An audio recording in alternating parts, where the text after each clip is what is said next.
So I have a quick question for y'all. What's one of the most important things you need to know when you get your hands on excess cash?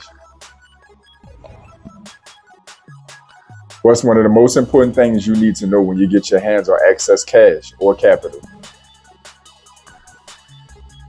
The answer, what to do with it.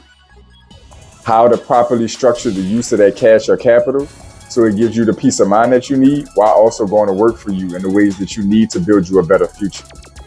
So how do you know? How do you break down what you need, what needs to go where for everything, for every single one of those dollars to do what it needs to do to make your life better? We're going to talk about it in this video. This is JP from Blueprint for Prosperity, helping you to accomplish an increase in your net worth through relationship banking, maximizing your borrowing capacity, proper use of life insurance, and the ownership of real estate.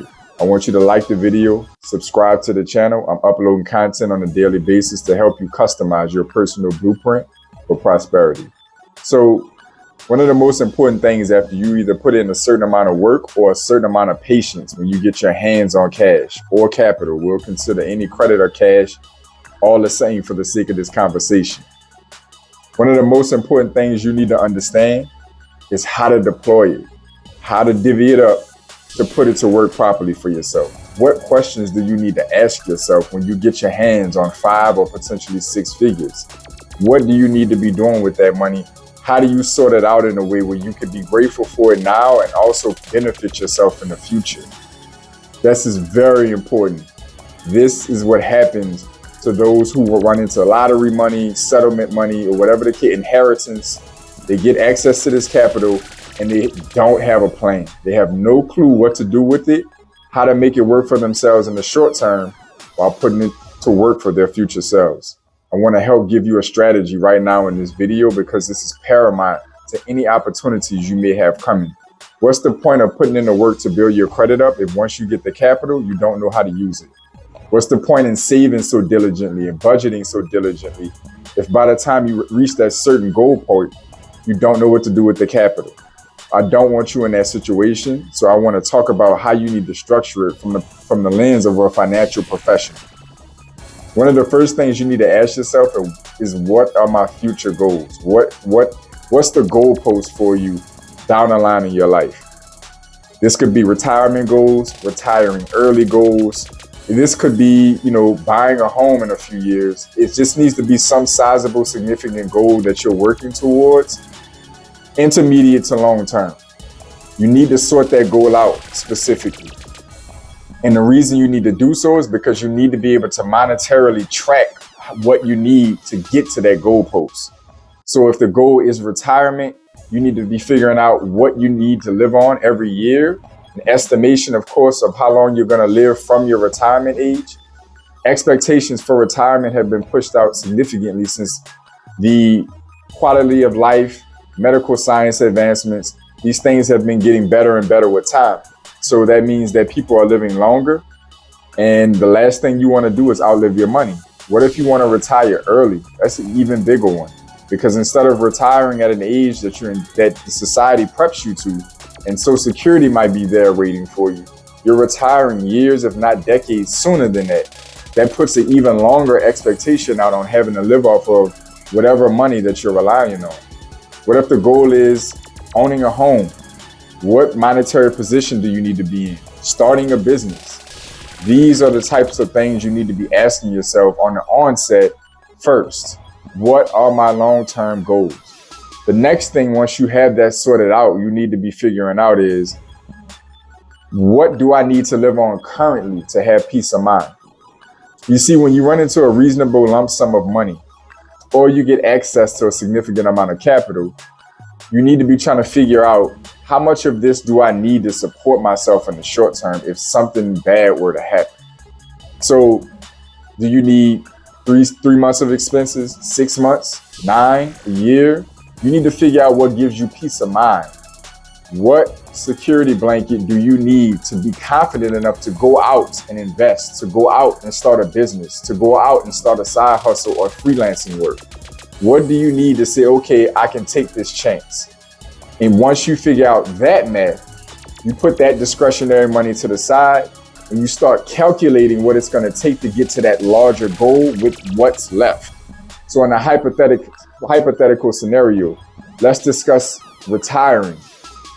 If your goal is to retire and you know that you need $7,000 a month to retire comfortably, you've done the math, you need $7,000 a month to retire comfortably at whatever age in life, right?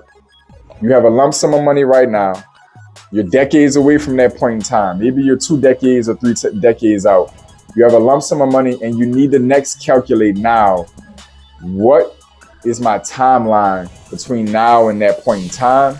And what kind of monetary progress do I need to have between now and that time? So if your goal is to get $7,000 a month, the retirement age is 65 and you're 40 at this current time, then you need to figure out what needs to happen between now and the next 25 years to get you either a lump sum or the cash flow of $7,000 a month. So with the existing lump sum that you have, once you put discretion to the side for your emergency fund, your 3, 6, 9, 12-month emergency fund, now you need to figure out with what's left, how do I deploy that money to get it to start working towards my longer term goal? Okay, this is how you expedite. This is how you jumpstart your financial trajectory. You need to start figuring out, okay, well, if I put up $25,000, $35,000, $50,000 to secure myself in case of an emergency for 3 months, 6 months, 9 months, or a year, now I need to take the remaining 25, 35, 45, or 50, and I need to put that to work in this capacity or that capacity to get to this goal in the end. What you're looking to figure out when you're asking these questions, the point of this is to help you understand how to diligently take risks. One of the most important things you need to be able to do when you're trying to build wealth or financial freedom or financial stability, you need to take calculated and sensible risks.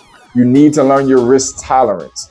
And you can do this with a lump sum of money when you get your hands on that capital by securing yourself in the short term and giving yourself the peace of mind. If I fall on my behind right now, I'm okay for this period of time. The remainder of that capital need not be sitting in your account doing nothing while you're waiting on some mythical financial opportunity to come along to put it into. You need to start working out timelines because this is going to give you the encouragement you need to deploy that capital with confidence and to also have a strict plan of what that capital needs to do, or even which investment vehicle or business idea that's going to work for you. There's certain things you can put that extra $25,000 or $50,000 into that may get you to that $7,000 a month retirement goal faster and more effectively than other vehicles. So this is going to help you narrow out a lot, and you can do it almost independently, or at least get the foundation down by asking yourself the right questions. What are my long-term goals? What do I need to feel security in the short term in case of emergency?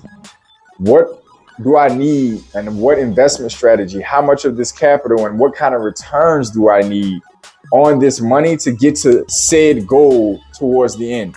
My bottom line goal, my far end goal, what do I need? What kind of returns? How much time do I have? What capital am I willing to deploy? What strategy am I willing to use? What return from that strategy am I looking to get to that end goal? This is essential for you to start working out. So when you get your hands on this lump sum of money, whether it's through saving diligently, working overtime, working extra, commission bonuses, a really big tax return, inheritance, lottery, you name it, when that windfall of capital comes in, you need to have a strategic mindset at play to put that money to work for you. Because otherwise, you're going to put yourself in a position where this money is either going to burn through your hands, or if you're overly prudent and don't take enough risk, it's going to sit and get eroded away in some deposit account by inflation. You're going to take a loss in some form or fashion if you don't give every dollar a job. And you're going to give it a job by having an infrastructure in place that allows you the ability to assign tasks to each dollar. So I want to put this on you guys' minds because many of you are going to see these opportunities. If you haven't already, and you probably already know what I'm talking about, you're going to see these opportunities coming in your life. almost all of us, if we're participating in this economy in any form or fashion, run across lump sums of money that we are not expecting to get. And all of us who have experienced it before have most likely blown it at least once. So the moral of this story, as a financial professional, as a huge supporter and proponent of your success, is to see you make better decisions and to see you have a game plan towards your future self. Let's be honest with ourselves. Right now, many of us may be young enough, 20s, 30s, and 40s, and maybe even 50s, to go out there and make things happen for ourselves if we're in a bind, or to make up for lost time financially through our work ethic. At some point in life, that's not going to be there. We're not going to either have the mental, physical capacity, or we're not going to have the will to go out there and work a miracle financially. So you need to plan for your future self. Think about you of tomorrow. And you can do that by building your credit up and getting access to large chunks of capital that way, and or saving, budgeting, or working extra to earn those lump sums, or of course the unexpected windfalls of capital, and putting them to work effectively and using the game plan laid out in this video to put it to work. So I appreciated bringing y'all this content. I wanted to make you think, and I wanted to give you something tangible that you can put into action for when these opportunities come by. I want you guys to stay focused, stay in motion. I'll see y'all soon.